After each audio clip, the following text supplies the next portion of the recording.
cities tour. Each week, American History TV's Real America brings you archival films that help tell the story of the 20th century. CBS reports Watts, Riot or Revolt, originally broadcast on December 7, 1965, documents the events of August 11 through August 17, 1965, when widespread looting, arson, and violence in Los Angeles resulted in 34 deaths, over 1,000 injuries, over 3,000 arrests, and the involvement of several thousand California Army National Guardsmen. The hour-long CBS News program investigates the many reasons behind the events in Watts, often citing a report commissioned by Governor Pat Brown, which concludes that high unemployment, poor schools, poor living conditions, and police abuses were the root causes of community unrest.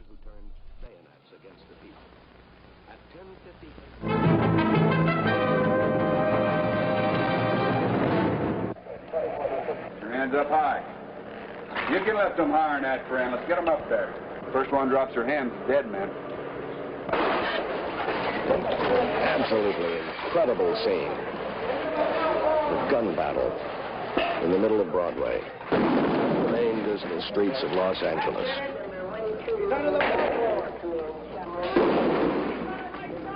Small army of policemen, most of them carrying shotguns. National Guardsmen riding jeeps with .30 caliber machine guns. Bodies of several Negroes who have been shot already in this battle, stretched out beside the curb. Acres and acres of broken glass, burned, gutted, and looted stores, offices. And now, this hunt. Like something out of a bad war movie. A Western, perhaps.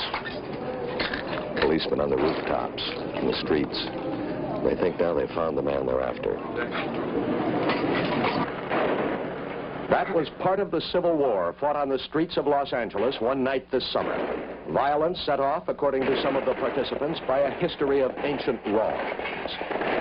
I think it started 400 years ago. And things just kept building up, and heat, one thing, and poverty. People's getting tired of being pushed around by you white people, that's all. You couldn't talk to anybody, because there was nobody to talk to. You couldn't talk to the cops because they didn't want to talk to me. They wanted to beat my brains out, just like they've been doing all the time. And the only way it seems that we can ever get anybody at any time to listen to us is start a riot.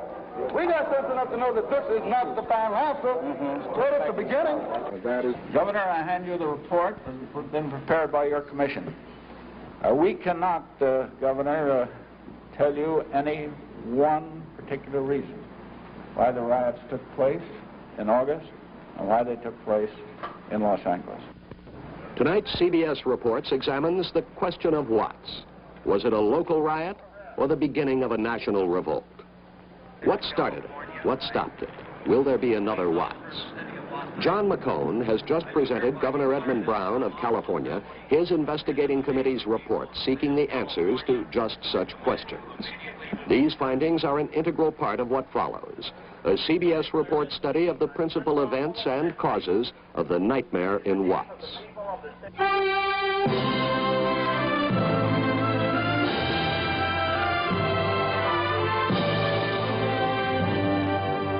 International Business Machines, IBM presents CBS Reports. Watts, Riot or Revolt? Now, here is CBS News correspondent Bill Stout, who has covered the Watts story from the moment the rioting began. 3 months ago, on this street in Los Angeles, California, violence produced all this. A local riot or a revolt? Part of a national social revolution? A carnival of hoodlum lawlessness? Or the product of a festering social illness? And most puzzling of all, if it was a riot, why did it happen here, in the community thought to be least caught up in racial tensions? A Frenchman who looked at his own country's revolution 175 years ago left us with a comment which may give some insight. He said, "The evils which can be endured with patience as long as they are inevitable seem intolerable as soon as a hope can be entertained of escaping them. In the past 25 years, more than 300,000 Negroes from other parts of the United States have come to Los Angeles in the hope of escaping evils they had endured with patience. But on the night of Wednesday, August the 11th, that patience ran out.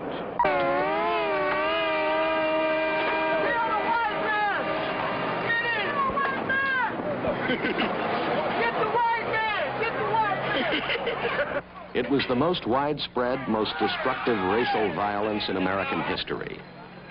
White people driving through the riot area were considered fair game, whether young or old, men or women. Their cars were battered, the drivers stoned, kicked and beaten, and the cars were burned. The mobs might groan and curse in disappointment when a white got away, and then cheer like a football crowd when a car went up in flames.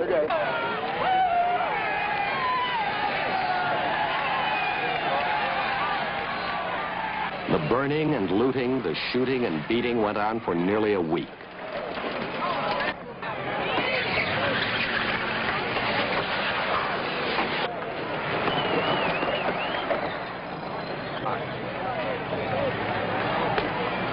Four persons were killed, all but 5 of them Negroes. More than 1,000 persons injured or wounded. More than 200 business places destroyed by fire. 700 more smashed, looted, and damaged. Negro merchants sought to protect themselves with hurriedly scrawled appeals. The cost in dollars, even now, is hard to estimate. Perhaps 50 million, 60 million, or more. Nearly 4,000 persons arrested. Shut it off. Get out of that car with your hands up. All of you, the one in the back seat, too. Come on, get up. Get your hands up, I said. Drop that purse and get your hands up. Hands up. That's up, too. Get them up. Get your hands up. Let's go. Come on. Right this way. Negro leaders blamed it on a variety of social ailments. Poverty and unemployment, poor schools and bad housing, all of which add up to discrimination. But most of all, said the Negro spokesman, police brutality. And the mobs agreed. Get in with the light.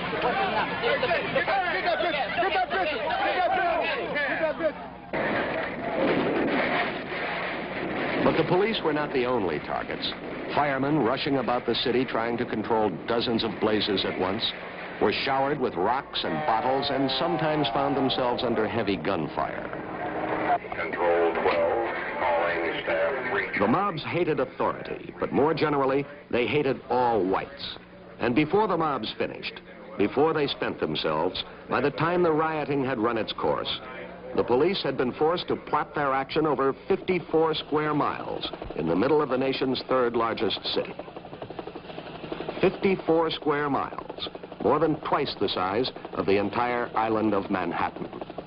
Indeed, Harlem or South Chicago, where steaming, rat-ridden tenements are the raw material of riot, seemed the most likely to produce those northern explosions that were predicted in white America's anxiety over the Negro Revolution. No one expected the flashpoint of discontent to be in the sprawling, bungalowed 450 square miles of Los Angeles. Yet it did happen there, in an area holding 1/6 of the county's 523,000 Negroes. Watts is a ghetto, but not a slum, as the term is known in older cities. There are streets of trim, lower middle-class homes, and there are squalid areas of condemned houses with people living in them. 2/3 of the adults have less than a high school education. 1 in 8 is illiterate. Of every 10 homes, 9 were built before 1939. 1 in 5 is deteriorated. Watts has the lowest average income rate in Los Angeles County, $4,000 per year, compared with more than $8,000 per year for the white community. Almost 60% of the Watts families receive some sort of welfare, against an unemployment rate that holds around 30%. 1 of every 3 teenagers comes from a broken home. The school dropout rate is more than twice that of the city overall. Most residents are newcomers who joined the modern gold rush to California of the past 25 years. Many are newcomers from the most backward parts of the Deep South, poor and ignorant Negroes who have no skills to offer a big city employer, no desire for classroom learning. not even the knowledge of how to live in urban surroundings, often not even the knowledge of how to use plumbing. They crowd together, these backcountry refugees, 1,000 new ones every month pouring into Los Angeles. And they find in the land of golden promise that there still are white lawmen, white merchants, white landlords. It began, as many race riots have begun, with the arrest of a Negro by white officers, right here at this corner. In this case, 2 young Negroes were stopped by California highway patrolmen and charged with drunk driving. There was a scuffle and a crowd gathered. The mother of the 2, they are brothers, joined in, and she and another woman the crowd thought was pregnant were pushed and shoved. The highway patrolmen were on the scene 40 minutes, a period some suggested was overlong in the face of a gathering hostile crowd. The McCone Commission dug thoroughly into this event. It found no basis for criticizing the conduct or judgment of officers on the scene. But no one questions this was the incident, nothing more, the spark that lighted the fuse. In the background is a long chronicle of defeat and disappointment, of discrimination and Negro grievances, of pure hate for the white man. There was, for instance, in the spring of 1962, a gun battle between Negroes and police outside the Los Angeles Mosque of the Muslims, a sect built around the belief that all whites are evil, that complete separation of the races is the only hope for America. In that gunfight, 1 Negro was killed, 14 wounded. Some Los Angeles citizens believe the Muslim shooting so crystallized Negro feelings that from that point, April 1962, big trouble was inevitable. There were other humiliations distantly noted by whites, but resounding in Watts like a slap in the face. Negro Catholics prayed as the head of the Catholic Archdiocese, James Francis Cardinal McIntyre, declaring Negroes to be better treated in Los Angeles than anywhere in the United States, laid down for his clergy the line that racial problems were to be treated as political rather than moral issues. A young priest, Father William H. Dubé, challenged the cardinal, insisting race discrimination is immoral and therefore a direct concern of the church. Negroes watched while the clergyman dispatched a rebellious and futile appeal to the Pope in Rome. All of us concerned with giving our Negro congregation positive leadership in their yearning for full protection under the law, equal opportunities for education, jobs, and housing, cannot reconcile the clear teachings of Christ and the Church with the restrictive and nullifying policies of the Cardinal. I urge you, therefore, to remove Cardinal McIntyre from office. Negroes watched, too, through the long political campaign of 1964, when the major issue in California, bigger even than the Johnson-Goldwater contest, was fair housing. State law requiring the sale of homes to any person able to pay, regardless of color, was under attack.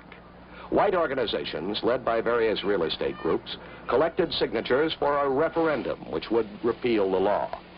Martin Luther King came to Watts to spell out the meaning of the referendum battle, but the great majority of California voters rejected law-enforced non-discrimination in housing, the majority telling the Negroes to stay put. The McCone report cites that vote as a major factor adding to Negro resentment. And there were other factors, too. You might have a TV, they can see the nice things in other parts of the city, and they're tired, they're hungry. They are more educated. They know what's going on in the world. They see millions and billions of dollars spent on rockets and first one thing and another, sent overseas to other countries. And here in their own country, you know, they're hungry, they're out of job. Finally, there was haggling over the poverty program. Indeed, the very day the riots began, this was the headline in the Los Angeles Times. In Harlem this past summer, poverty funds were used to give jobs and money to thousands of young Negroes. But in Los Angeles, not 1 cent was put into the poverty area.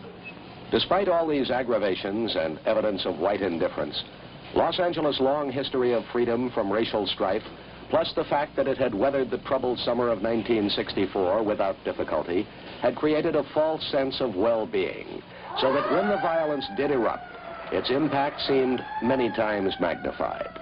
Indeed, the supposed lessons of peaceful Los Angeles had been cited proudly to lawmen around the country by its chief of police, a man known for his integrity and the bluntness of his opinions. Thus, after the first night of violence, embarrassed perhaps and understandably edgy, Chief William H. Parker faced newsmen. What do you want the policemen to do? Do you want to mass them in there for what purpose? Of pinning everybody down or what? No, I'm simply asking you to explain what the thinking of the police is. I have no... Well, the thing is, the police is they have a city to protect. And they can't send all the men in to watch and allow all the rest of the 450 square miles to be open season to every petty criminal and burglar in town. So this is the question. Someone like Dr. Martin Luther King should go down there? No, King doesn't. We've got local residents here.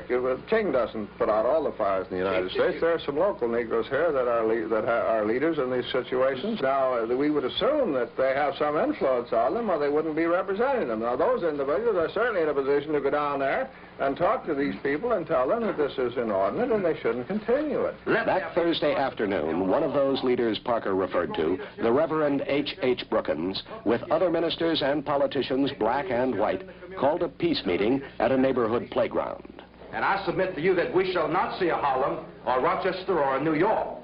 We can solve it. It is yet time. But Brookins and the others learned they themselves did not understand their people, did not know the intensity of their rage, and could not plumb the depth of their hate. Because I was on Avalon last night. See, and I'm going to tell you something. Tonight it's going to be another one, whether you like it or not. Listen. See, we, the Negro people down here have gotten completely fed up. And you know what they're going to do tonight? They don't care. They're not gonna fight down here no more. You know where they're going? They're after the white people.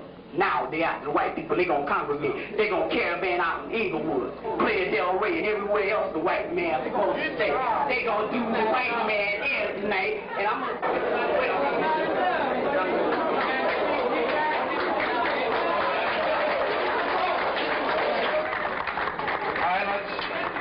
Violence carries the seed of its own destruction. And that if for us to continue to try and meet violence with violence is the wrong way, that's all. It's pure and simple. I believe that while we talk about people staying off the street, every citizen's right is to walk the street, but if he must walk it in dignity and respect. I believe, on the other hand, that there ought not to be any concentration of police power in this community tonight.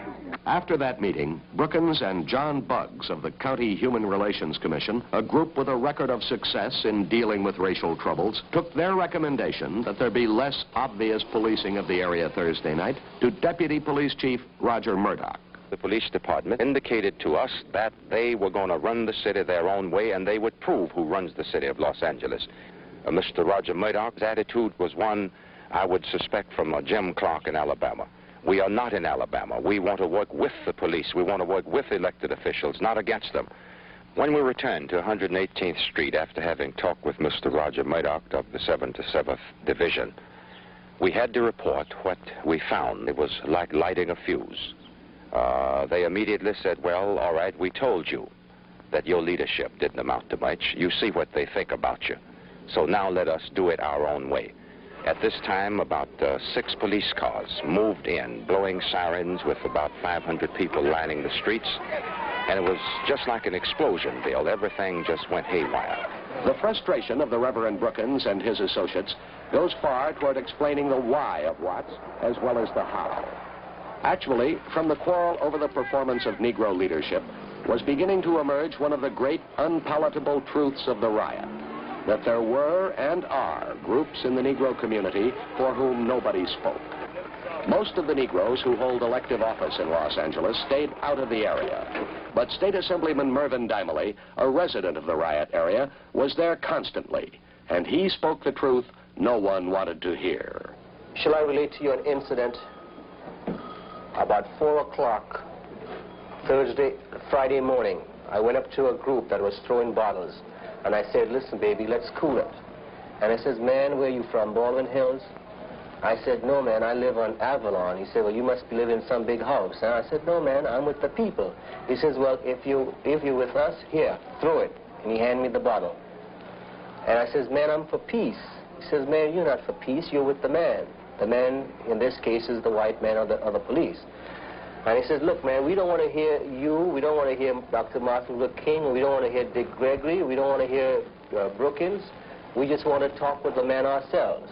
Although the absence of effective Negro leadership was striking, the grasp of affairs by white officials, aside from Chief Parker, was also less than distinguished. As word of the shouted threat to do the white man in spread by word of mouth from the playground peace meeting, whites began to crowd the gun shops for weapons to defend themselves. The governor of California was in Greece, vacationing. The mayor of Los Angeles had found it necessary to keep a speaking engagement in San Diego Thursday. He flew to another such date in San Francisco after a Friday morning conference with Parker, at which it was decided to call the guard if the riot worsened. The Commonwealth Club has advertised this speech for a long time. They have hundreds of reservations, and so, of course, there isn't anything more especially that I could do in the next few hours, but I'll go up and write back to keep my commitment, but if it hadn't been made for months, I certainly wouldn't go. The McCone report does not criticize Mayor Yorty. It simply quotes, without comment, the reason he gave for his absence from the city. As Mayor Yorty left for his luncheon date in San Francisco, Chief Parker, the man in charge and the man on the spot from the beginning, now had hard words for the peacemakers he had earlier encouraged.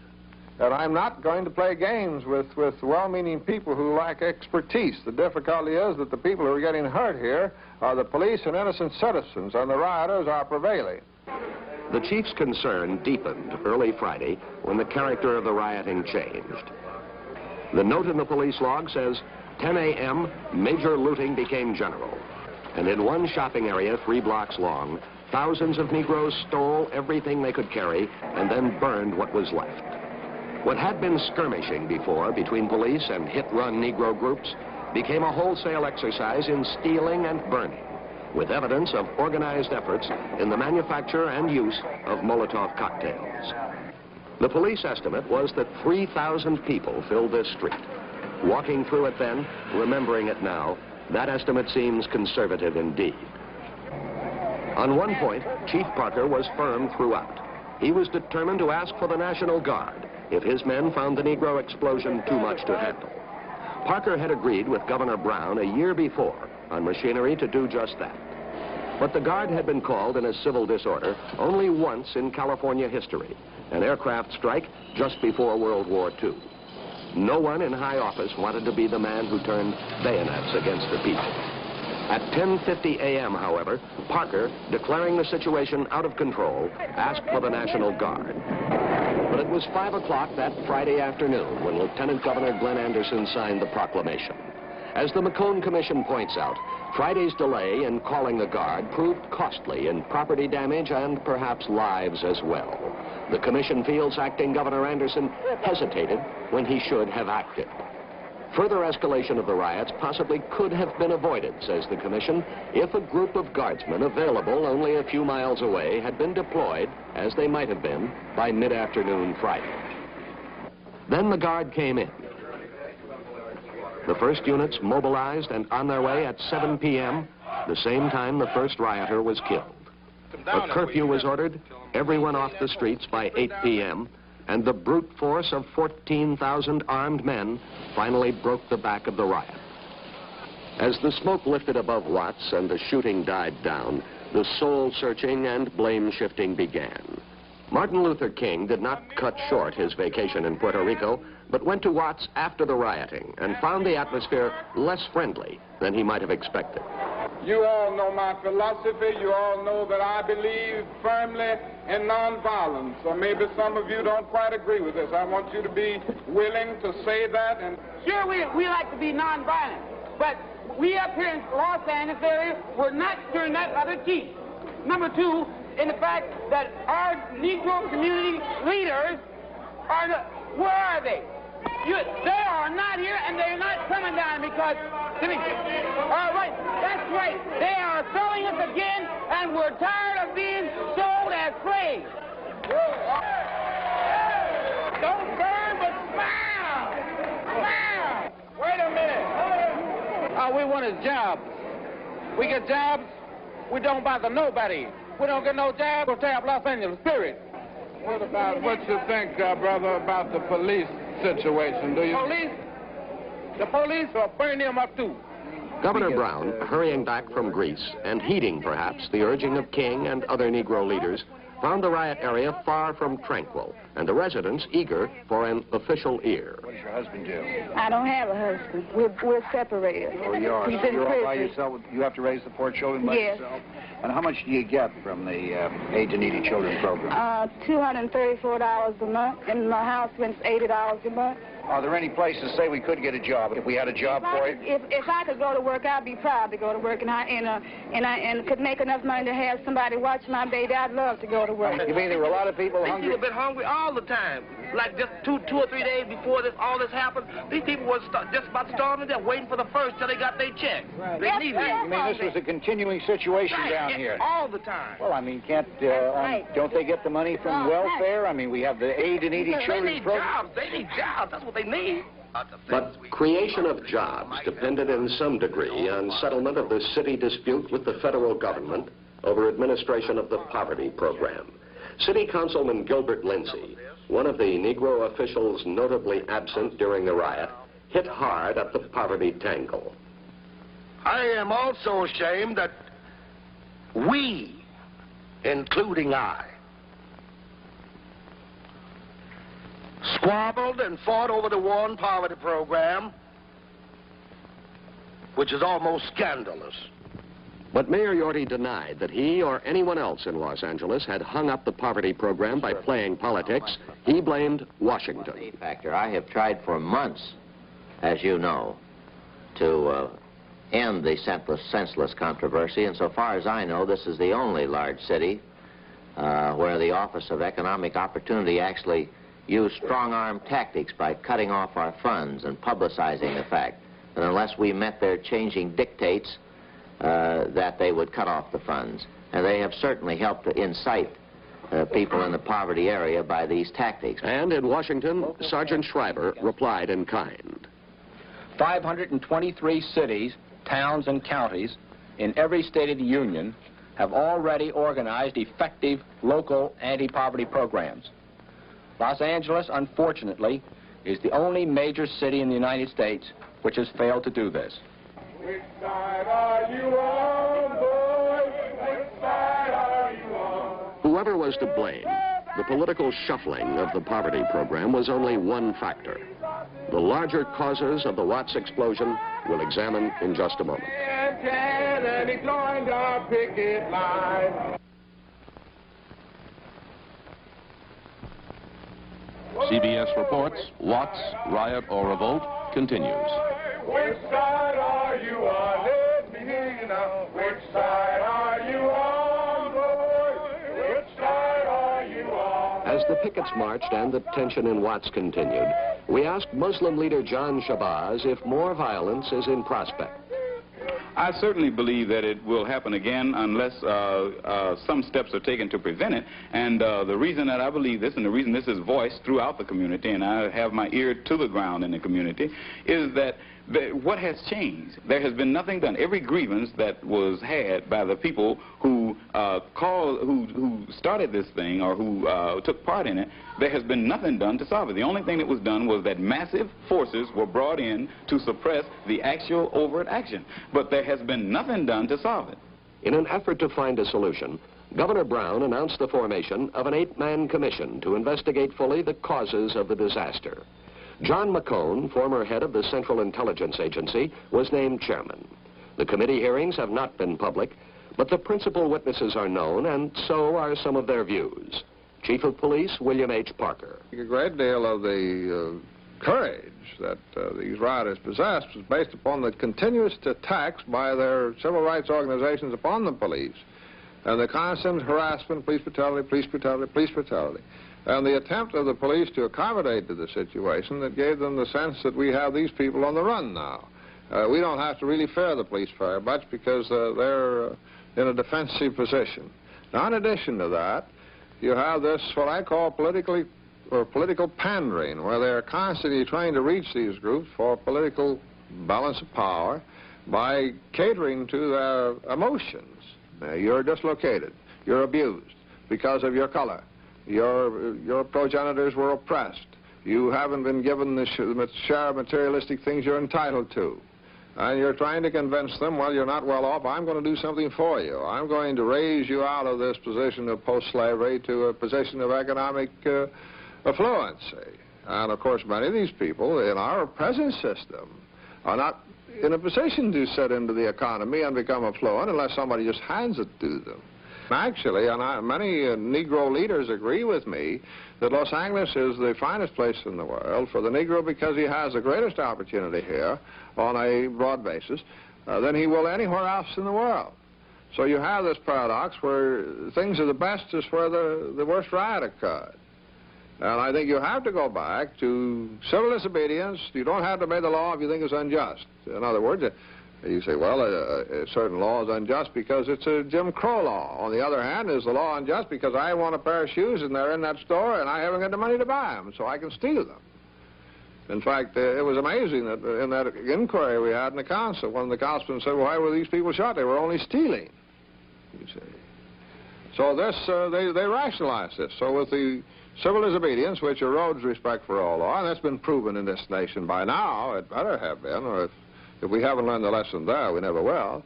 Do you think that what happened was simply a criminal manifestation of disrespect for law?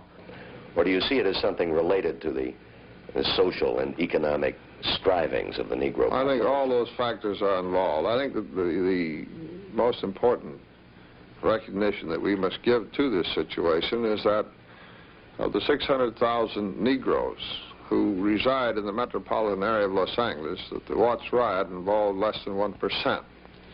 And it is a mistake to group all of these people together because they don't deserve it and it would be inaccurate. In creating the situation, where was the failure? On the part of the city, the county, the schools? This, I think, is one of the difficulties in meeting this, is that we're trying to find a failure other than the people themselves. And this is a very dangerous move because it serves to sort of sanctify their acts on the basis you did something because of something we failed to do. In the first place, a great number of those people came from areas in the country where they were much further dislocated, much more seriously dislocated than they are here. They came in and flooded a community that wasn't prepared to meet them, despite the fact that we got all this relief money going in there. We didn't ask these people to come here, and suddenly they want a total community to adjust itself to a small segment that has suddenly come in and taken over a section. I think this is unreasonable. No, I think that we are almost sadistic in the way we're trying to punish ourselves over this thing without realizing what we have destroyed is a sense of responsibility for our own actions. We have developed a permissive materialistic society in where everybody is the victim of their environment, and therefore they're not to be held responsible for anything, and if you can continue to live in that society, good luck to you. Parker's anger is shared by many, perhaps most whites. His stand is supported by many of them, nearly 120,000 of whom have addressed letters and telegrams to him personally, 99% favorable. Parker believes disrespect for the law imperils the nation. But, says the Negro community, who can respect law that is divorced from justice? Tom Newsom is an attorney in the civil rights movement. During this entire incident, we've heard constant references to respect for law and order. And more particularly, what they mean is respect for law enforcement. Now, to really understand the problems of these people, you'd have to understand what law enforcement has meant to them for 100 years. And we're talking about the white man's law enforcement that's responsible for many of their parents being chased out of the South on one pretext or another. The white man's law enforcement that has resulted in no one being actually prosecuted and convicted for the murder of Medgar Evers, the murder of the 3 civil rights workers, and the murder of Mrs. Luiso. Under those conditions, you can understand that the people aren't going to be reverent about law enforcement and the men who enforce the law. Over and over, Negroes repeat the charge of police brutality. One who had pressed a number of brutality complaints and one of the most successful attorneys in Los Angeles is a Negro, Leo Branton. We asked him about the police claim that brutality charges are fully and fairly investigated. Well, in theory, there are avenues of complaint open. But there are no meaningful avenues to redress the grievances of these people. I've tried them all, and I can say to you that there is no question but that under the present machinery as it exists and as it is being operated today, a complaint of police brutality by any Negro citizen goes almost completely unheeded, because the instances of attention that are given to these complaints are laughable. Now, it's been said that people can bring complaints to the police commission. And the police commission is the boss of the police chief and the entire police department. Well, this isn't so. I don't think that people would be agitating for an independent police review board if the existing police commission carried out the functions that it was intended to carry out. In the first place, you make a complaint before the police commission. Who investigates it on behalf of the police commission? Police officers. To this repeated complaint of the Negro community, the McCone report responded by recommending that the police commission be overhauled to strengthen its authority over the department. The report rejected the idea of a civilian review board, but did recommend creation of a new post of inspector general, free of routine duties, outside the regular channels of the department, to investigate citizen complaints of police mistreatment and report directly to the chief. The report recommends also a vastly expanded community relations program to close the admitted breach between Negroes and police. Robert Richardson was a messenger for the Los Angeles Times when the riot began. His accounts of the rioting got him a Cub Reporters rating and a job as the Times' first Negro reporter. Let me clear up something for you. When we speak of police brutality, we don't necessarily mean officers beating people as, say, they would do in the South with whips or cattle prods. We mean brutality to a man's dignity. We mean the derogatory terms that are used directed to a person. When a policeman can't tell a housewife from a prostitute. When you're walking down the street with your girl and a policeman comes along and has you stand against a wall with your feet apart and checks you out and calls down on you and asks you what you're doing out so late at night. You have to have an explanation for everything. This is what we mean by police brutality. People have come out here from the South encounter another problem even more serious than police brutality and job opportunity and job discrimination and things like this. This is a problem of the resentment of the middle-class Negro, of the poor Southerner who comes out here. The middle-class Negro believes that these people lower their standards, bring down their educational standards, and lower their reflection as a race completely. So there's one large vicious circle. The poor Southern Negro is moving into this area.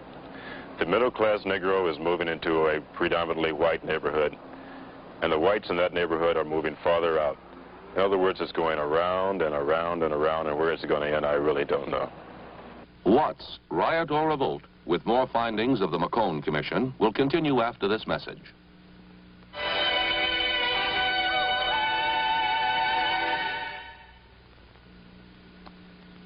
CBS reports, Watts, Riot or Revolt, continues. Theirs, they say, is a different world about which white Americans have bothered to learn very little. Indeed, the first thorough study of Negroes and how they live in this country was completed only a few months ago. Our government, which conducts detailed surveys of everything from sugar beets in Colorado to social habits in Cambodia, had never before taken a close look at the 21 million Negroes of America. Daniel Moynihan, until this summer Assistant Secretary of Labor, was in charge of the study and was staggered by it. Moynihan says the Negro family structure is collapsing, and we asked him the reasons. The first is, remember that American slavery was the worst slavery the world has ever known. We can't get that into our heads because the standard of living of the slaves was high, perhaps. We don't see how awful it was. We deprived them of the sacraments as Christians. We deprived them of any institutions as family life. We deprived them of any rights as human beings. There's a very long and complicated history, but we did. There's no other slavery like it in history. And there was no Negro family at all in the slave world.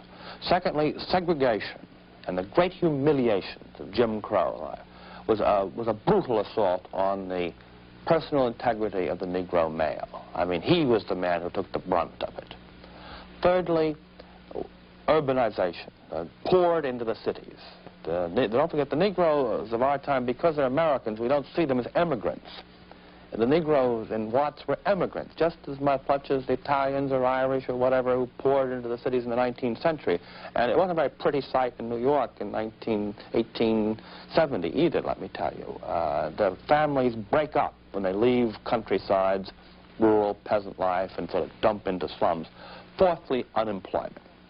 We have had 35 years of disastrous unemployment, and for the Negro male. He has never gotten over the Depression. He had 4 fair to middling years in the Second World War, and maybe a good year in the Korean War, and that's it. It's getting better just recently. But by and large, it's been going on beyond the imagining in the white world. I mean, rates of unemployment, teenage unemployment in the white world, in the Negro world today, is almost 25%. Can you imagine that? That is a social crime. That's an outrage. There isn't a society in the world which will let 25% of teenagers go unemployed. About a quarter of Negro families are headed by women. The divorce rate is 2.5 times what it is. And all the number of fatherless children keeps growing. And all these things getting worse, not better, over recent years. It's not a matter of a bad situation that doesn't improve, but rather a bad situation that worsens. Got to get that clear. It's getting worse. How'd you learn how to behave? From your father and your mother and your older sisters, maybe, and the people around you. Well, supposing there is no father, or if he is a father, he doesn't work, where there is no education, where there's no sense of getting ahead, where children are just brought up without any of that support which a family gives it, then what do you end up with? You end up a cycle reproducing itself.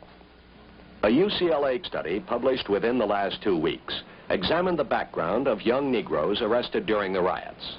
It established the typical rioter as a 17-year-old boy, a school dropout from a fatherless home, living on a total family income of $300 per month. One such walking statistic is this young man, whose cool world is kept that way by occasional bouts with liquor and with drugs. On the nights of the riot, revenge was an added ingredient. Although he denied to the police any part in the looting and rioting, he took me on a tour of some of the places he said he helped to burn, as casual as a stroll in the park. What this young man had to say reflected a common attitude among the youthful rioters. I threw the firebomb right in the front window, right in the front window.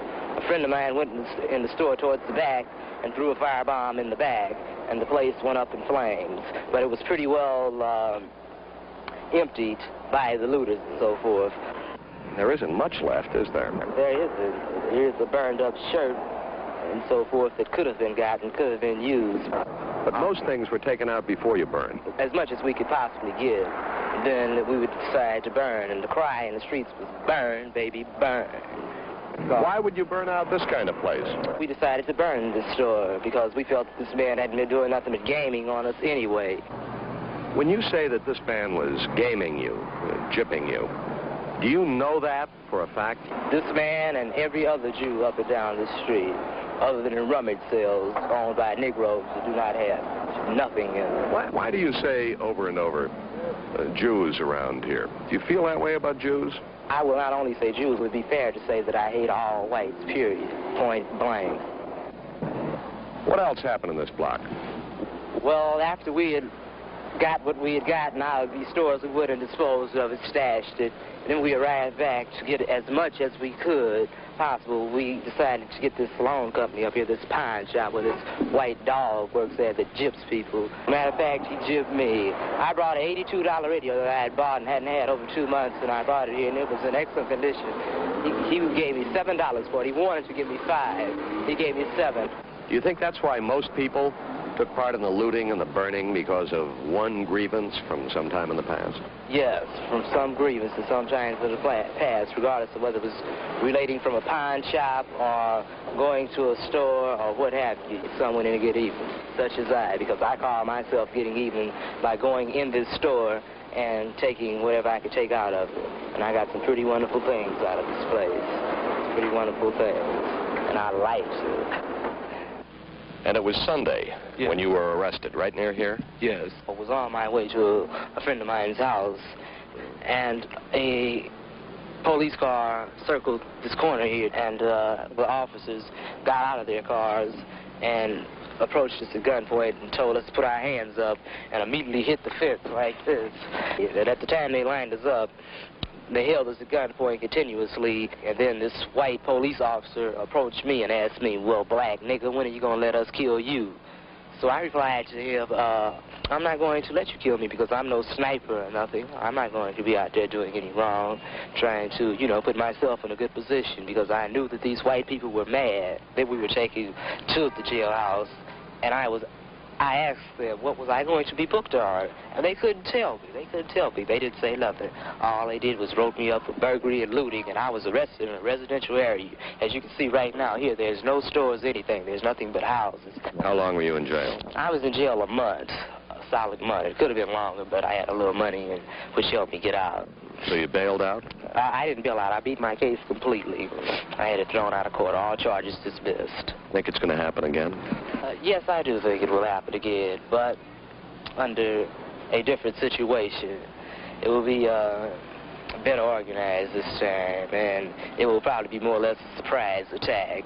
I feel that it will break out unless the white man himself changes. If he changes and shows some type of other response to the way that he treats us around here, there will not be any riot, because these people around here are willing to accept anything good, anything negative and bad, they will respond to it, because this is what they've been taught around here from teenage on up. They've been in gangs. They're 28 and 29-year-old people who've been in gangs and have developed attitudes that they have developed behind the way that they've came up.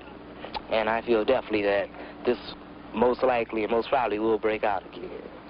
If this young man is the living product of the ravaged Negro family institution described by Daniel Moynihan, Stanley Sanders is evidence of what a strong family can produce.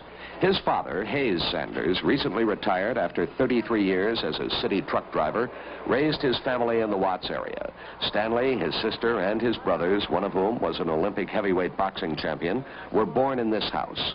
A Rhodes Scholar, the third Negro ever to be so honored, Stanley now is at Yale Law School, but he was home during the riots. What made the difference between you and between most of the other young men?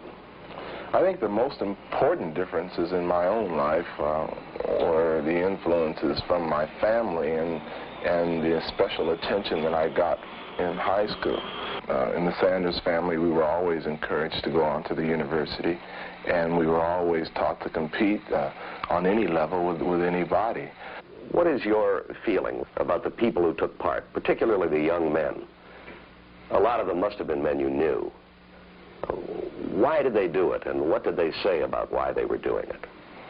Well, I think that my particular age group, Negro, male between the ages of 18 and 24, is probably the one most distressed group in the United States of the country, certainly in the Watts area here in Los Angeles. They are most likely to be unemployed. In this particular area, they're either high school dropouts or high school graduates with very little skills, very few skills. And I think also there's the business of South Vietnam and how this affects the draft and economic means. I think all these combine to produce a frustration on the part of the young men in this particular area of the city. The thinking of the entire nation must be changed as the goals of the Negro community move from liberty to equality, says Daniel Moynihan. No group in our society is satisfied if for many, many years, for generations, the competitions of life always end up with them as the losers. Now, equality isn't a demand that everybody live the same. That's a flat level of existence. That's not the thing at all. What is true is a demand that, given one group of people, that you distribute success and failure and distinction and anonymity and affluence and poverty about the same way it's distributed in other groups. We've got to get men to work. A man can't run his family if he doesn't have a job. It just starts there. Is there any secret to that? I mean, do you have to have sociologists tell this country that? No. Creating jobs for men is no secret about it. We know how to do it. We've just got to get it clear in our minds. Either we do it, or we're going to spoil this beautiful country of ours. And that means spoiling those pretty white suburbs just as much as spoiling those nasty and ugly places like Watts. Moynihan speaks of the situation confronting our nation. The McCone Commission sought to answer questions about Watts. Was the riot planned? The Commission finds no facts to support that conclusion, nor any evidence of communist activity. Did police brutality play a part in the outbreak? Yes. Some real incidents and some imagined, says the Commission, are at the roots of the deep distrust between police and Negroes. Did Negro hooliganism and provocation play a role in the riots and in the mood that led to them? Yes, says the Commission, and the little organization which fed the flames was led by gangs of angry young Negroes. Was it a revolt, not just a riot? Yes, in the sense that it was a formless, hopeless striking out against current conditions in the community. And can it happen again? So serious and explosive is the situation, says the Commission, that unless it is checked, the August riots may be only a curtain raiser to what could blow up one day in the future. It is that very fact which accounts for the disappointment among some responsible Negro leaders. Dramatic proposals and immediate measures are needed, they feel, to calm those rioting Negroes for whom nobody spoke. Long-range plans to give job training to thousands of Negroes, a crash program of schooling for Negro youngsters, may guarantee the future, they say, but the need is desperate and the need is now. A crisis in our country, says the McCone Commission, and government alone cannot render a cure-all. Help from private employers, from labor unions, from Negroes themselves is essential in this emergency. We would conclude this report with these final lines from the Commission. What shall it avail our nation if we can place a man on the moon but cannot cure the sickness in our cities? This is Bill Stout for CBS Reports in Los Angeles. Good night.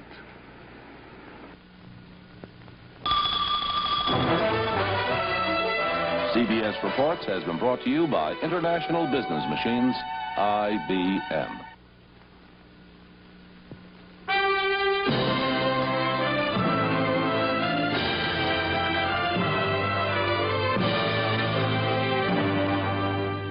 CBS Reports, Watts, Riot, or Revolt, has been filmed and edited by the staff of CBS Reports under the supervision and control of CBS News.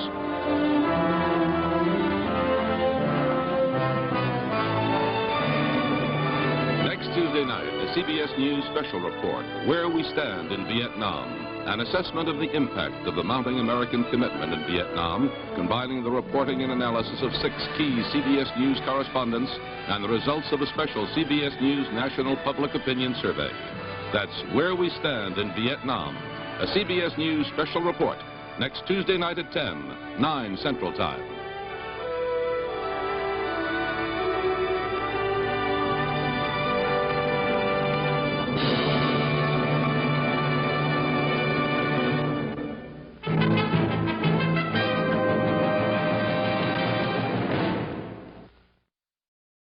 Tonight on Q&A, Institute